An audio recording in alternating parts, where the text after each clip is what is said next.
And Pastor Fred, welcome to the follow through. We are in Ecclesiastes. There's a great, nice long title for a book.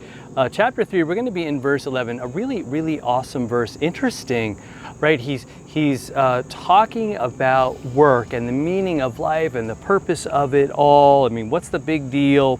And he says in verse 11, he says, he's talking about God. He says, God has made everything beautiful in its time. Also, he has put eternity into man's heart, yet so that he cannot find out what God has done from the beginning to the end. Now that second part is real difficult, and we'll get to that in a second, but I think the whole point is it's something that really flies in the face of reality. He said he's made everything beautiful. What does it say in here? In its time. And when we look around and when we listen, right, to what people are saying, things seem ugly, actually, brutal, dark, ominous, and we just hear arguments and, oh man, everything's just going to fall apart.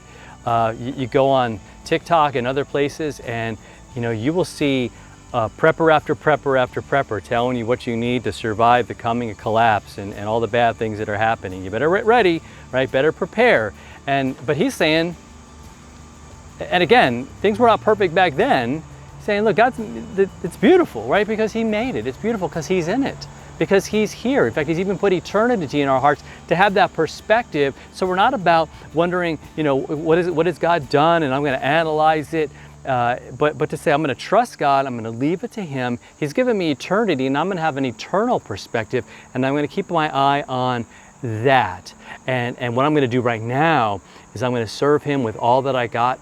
I'm going to give him all that I have, my heart, my soul, my time, my passion. I'm going to give him all of that, trusting him with that, because he's perfect and he's awesome. He loves me. He sent Jesus to die for me. So I'm going to live for him. And I get to live with eternity in my heart, because Jesus rose and won victory over death and the grave and the devil and everything that could come against me. This is this whopping huge amount of perspective that God gives to us as he puts this mindset into our hearts and this eternity into our hearts, so that we're not just stuck analyzing everything, but we can see the big picture and how God just is working through it and working through us. I hope that helps. You have a great rest of your day. I'd love to hear your comments. Just an interesting passage. And we will talk to you next time for another follow through.